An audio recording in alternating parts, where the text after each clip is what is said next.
सितंबर माह की शुरुआत और अंत, माह के 30 दिन और 3 राशियां, शुक्र केतु की युति, ऊपर से राहु की दृष्टि, ग्रह गोचर की भयावह स्थिति, किनकी लाइफ में मचेगी उथल पुथल, शारीरिक कष्ट संग छाएगी पैसों की तंगी। देखिए सिर्फ धर्म ज्ञान पर। नमस्कार, धर्म ज्ञान के दर्शकों का स्वागत है और एक बार फिर लेकर हाजिर हैं कि क्या कहती है ग्रह चाल। और मैं आपके साथ कविता राणा और हमारे साथ आचार्य मेंग शर्मा जी। मेंग जी, स्वागत है आपका। धन्यवाद कविता जी। धर्म ज्ञान के सभी दर्शकों को सादर नमस्कार। सितंबर की शुरुआत देखिए ग्रह गोचर की कई खराब स्थिति में भी हो रही है, क्योंकि देखिए शुक्र अपनी नीच अवस्था में है और जिसके ऊपर राहु की पूर्ण दृष्टि बनी रहेगी। और इसी के साथ कई ग्रह गोचर की जो एकदम नकारात्मक स्थिति है, उसी के चलते कुछ राशियां ऐसी हैं जो इसके प्रभाव में रहेगी। और जो कि प्रभाव में रहेगी तो एक कष्टकारी जीवन इस माह इन लोगों को बिताना पड़ सकता है। कह सकते हैं कि इनके लिए कहीं ना कहीं संकट के बादल इनके सर पर मंडराएंगे, कोई बड़ा खतरा इनकी जिंदगी में आ सकता है। कौन सी वो 3 चुनिंदा राशियां हैं जिन्हें इस माह सतर्क रहने की जरूरत है, जानेंगे मयंक जी से।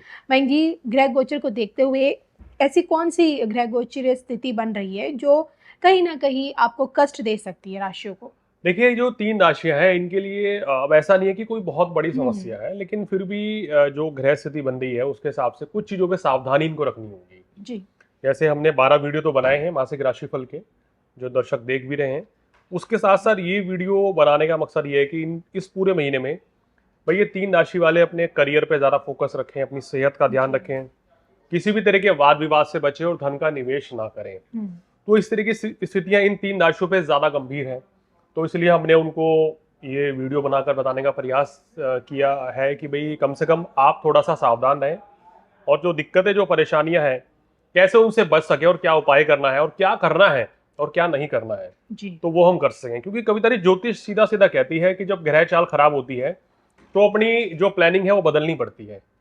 कुछ ऐसी चीजें लाइफ में होती हैं जिनको आप करना चाहते हैं लेकिन उनमें सफलता नहीं मिलती है जी। कुछ समय का इंतजार करना पड़ता है, कुछ चीजों में अपने जीवन में बदलाव लाना पड़ता है, तो वो बहुत जरूरी है। और ज्योतिष जो है, कहते हैं ना कि जीवन में हमें एक दिशा निर्देश दिखाता है और गाइड का काम करता है। अगर इसके हिसाब से अगर हम चलते हैं तो हम अपनी लाइफ को काफी हद तक कहना चाहिए बहुत अच्छा खुशनुमा बना सकते हैं। वो कहते हैं ना कि ज्योतिष भाग्य बदल नहीं सकता, पर आपका भाग्य संवार जरूर सकता है। बिल्कुल, तो आपकी इसी सलाह के साथ हम आगे बढ़ेंगे और अब मयंक जी से जानने की कोशिश करेंगे उन 3 चुनिंदा राशियों के बारे में और क्या कुछ उपाय है आफत को दूर भगाने का, ये भी जानेंगे मयंक जी से। तो मयंक जी, क्या लगता है, पहले तो मैं आपसे ग्रह स्थिति समझना चाहूंगी जो खराब चल रही है माह की शुरुआत में। देखिए, अगर शुरुआत की बात करें तो इस समय जो ग्रह स्थिति चल रही है, मेष राशि में कोई ग्रह नहीं है, वृषभ राशि में बृहस्पति अब अकेले बैठे हैं और मिथुन राशि में मंगल बैठे हुए हैं यहाँ पर। तो ये मंगल जो है यहाँ शत्रु राशि में बैठते हैं। और कर्क राशि में चंद्रमा बुध की युति है जी। और सूर्य की बात करें तो सूर्य स्वराशि में रहेंगे 16 तारीख की मध्य रात्रि तक, उसके बाद फिर कन्या में जाएंगे। और केतु और शुक्र की युति जो है ये आपकी कन्या राशि में है। तो ये एक कहना चाहिए नीच स्थिति है यहाँ पर कि शुक्र आपका नीच का हो गया और ऊपर से केतु के इफेक्ट में आ गया है जी। तो ये थोड़ा सा एक दिक्कतें देता है। और प्लस जो है राहु की दृष्टि भी इसके ऊपर पड़ रही है, तो ये ग्रह योग बना हुआ है इस महीने। शनि जो है अभी वक्री अवस्था में ही 15 नवंबर तक कुंभ राशि में रहेंगे। तो ये कुछ ग्रह चाल बनी हुई है। इस ग्रह चाल के चलते इन 3 राशियों को थोड़ा सा ज्यादा सावधानी पूर्वक चलना होगा। ऐसा नहीं कि कोई बहुत बड़ी समस्या है, लेकिन हाँ, अगर हमारी सलाह मान के चले तो किसी भी मतलब बड़ी परेशानी से जरूर बचेंगे। बिल्कुल, तो ग्रह चाल की यही व्यवस्थिति किस प्रकार से आपके लिए कष्टदायक साबित हो सकती है, आइए उन 3 राशियों के बारे में मयंक जी से जानते हैं। तो मयंक जी, क्या लगता है आपकी जो कैलकुलेशन कहती है, ज्योतिष गणना, उसके आधार पर आप पहले नंबर पर किस राशि को देखते हैं? देखिए, पहले नंबर पर कविता जी आती है जो मेरे हिसाब से, वो है वृषभ राशि। वृषभ राशि का इसलिए कह रहा हूँ क्योंकि शुक्र नीच के पंचम भाव में केतु के साथ। सेहत का ध्यान रखें, नए कार्य की शुरुआत अभी ना करें और इसके साथ साथ ही आपको क्या सावधानी पूर्वक चलना होगा, वाहन संभाल के चलाना है। अपनी संतान की सेहत का भी ध्यान रखें। कार्य व्यवसाय में लापरवाही कोई नहीं करनी है भाई। ये बस पूरा महीना जो है आपको अपने कार्य पर पूरा फोकस करना है, लापरवाही नहीं करनी है। ऐसा ना हो जाए सब चीज़ें ठीक रहें मगर खराब स्वास्थ्य के चलते आपको परेशानियां दिक्कतें उठानी पड़े जी। और धन लाभ जरूर होगा, लेकिन वो लाभ नुकसान ना हो जाए तो उसको निवेश ना करें। जो लोग लॉटरी, जुआ, सट्टा, ट्रेडिंग इन चीज़ों में पैसा लगाने के इच्छुक हैं उनको भी बचना चाहिए और अपने आप को विवादों से दूर रखना है। चलिए, वृषभ के अलावा दूसरे नंबर पर जो आपको लगता है थोड़ी बहुत परेशानियां उसकी बढ़ेंगी इस माह? वो तुला राशि है। तुला राशि वालों की गृह स्थिति, क्योंकि बृहस्पति अष्टम भाव में है और इस समय अगर शुक्र की बात करें जो आपकी राशि के स्वामी हैं, वो हालांकि 12वें भाव में नीच होकर बैठे हैं केतु के साथ, और हालांकि नीच भंग राजयोग भी बन रहा है क्योंकि बुध जो है केंद्र में है, लेकिन उसके बावजूद भी मेरा अपना खुद का एक्सपीरियंस ये है कि ऐसा शुक्र केतु की युति ये आपको जरूरत से ज्यादा भोग विलासता में रुचि बढ़ाएगी या उस और आपको ले जाएगी। कहीं ना कहीं रिलेशनशिप भी खराब हो सकते हैं, तो इस चीज से आपको बचना है। लव रिलेशनशिप, मैरिड लाइफ में थोड़ा संभल के आपको चलना चाहिए जी।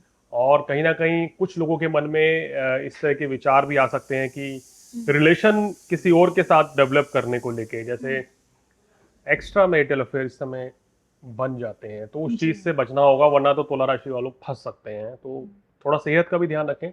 कार्यस्थल पर क्या करना है, जो भी आपको काम दिया जाए आप ईमानदारी से अपना काम कीजिए। हालांकि 18 सितंबर के बाद स्थितियों में सुधार होगा, लेकिन फिर भी माह की शुरुआत में जो ग्रह स्थिति बनती है तो उससे उथल पुथल तो पूरे महीने रहती है। चंद्र बुध की युति दशम भाव में है आपके, तो इसलिए कार्यस्थल पर थोड़ा ज्यादा सावधानी पूर्वक चलना होगा। चलिए, आपने वृषभ बताई और तुला बताई, इसके अलावा तीसरी राशि? तीसरी वो राशि, फिर दर्शक बोलेंगे सर आप हमारी राशि का ही नाम ले लेते हैं, कुंभ राशि है। कुंभ राशि वालों के अष्टम भाव में शुक्र और केतु रहेंगे, तो ये समय आपके लिए थोड़ा सा भाग्य रुक रुक के साथ देगा, या यूं कहें कि 18-20 तारीख तक तो भाई आपके जो काम चल रहे हैं वो एकदम से रुक जाएंगे और आप महसूस करेंगे कि कुछ तरक्की नहीं हो रही है, पैसा नहीं आ रहा है, धन हानि हो सकती है, सुखों में कमी रह सकती है, हो सकता है घर से दूर यात्रा का प्रोग्राम बने, आप में और जीवन साथी में किसी चीज को लेकर मनमुटाव हो सकता है या दूरियां हो सकती हैं, चाहे वो चाह कर हो या अनचाही हो। तो थोड़ा सा रिलेशन आप को मजबूत कीजिए इस महीने। और कार्य व्यवसाय थोड़ा धीमा रहेगा संपूर्ण मास में, तो कोई बहुत ज़्यादा घबराने की बात नहीं है, चिंता वाली कोई बात नहीं है। हालांकि जो राशियां मैं बता रहा हूँ, इन राशियों पे क्या दिक्कत रहेगी कि जैसे ही सूर्य का राशि परिवर्तन होगा कभी तरी 16 तारीख की मध्य रात्रि को, तो सूर्य केतु के साथ युति करेंगे और ग्रहण योग बनेगा, तो इसलिए भी ये राशियां उठाई गई हैं। तो राहत पूरे महीने नहीं है, अगर शुक्र नीच के हटेंगे तो सूर्य केतु की युति परेशान करेगी, परेशानियां बरकरार रहेंगी। तो इसलिए इन 3 राशियों को थोड़ी सावधानी रखनी है। कुंभ राशि वालों को भी भाई इस महीने आप ये समझ लें कि बिजनेस अगर कम चल रहा है तो आपको धैर्य रखना पड़ेगा, क्योंकि कहते हैं ना कभी तरी आदमी दिन रात एक करके मेहनत कर ले, लेकिन अगर भाग्य साथ नहीं दे रहा है तो भी पैसा नहीं मिलेगा। इसी के साथ उपाय क्या कहता है? उपाय के तौर पे ये 3 राशि वाले या सभी राशि वाले भी कर सकते हैं। संपूर्ण मास शुक्रवार के दिन दूध दही चावल का दान करें, अपने घर पे 1 कन्या, 3, 5, 7 कन्याओं को बुलाकर उनको खीर खिलाएं, सफेद रुमाल दान करें, और रोजाना 1 सितंबर से लेकर आप क्या करें कि भाई दूध या दही से स्नान करें डेली, तो 12 राशियों के लिए शुभ रहेगा, या इन 3 राशियों के लिए बहुत अच्छा रहेगा।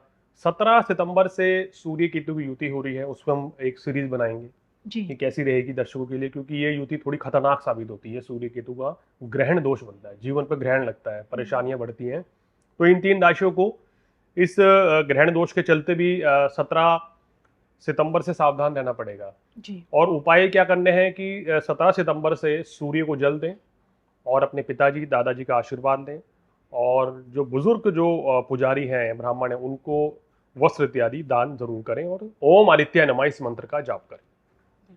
चलिए, तो इसी के साथ मुझे और मयंक जी को दोनों को इजाजत दीजिए। नमस्कार।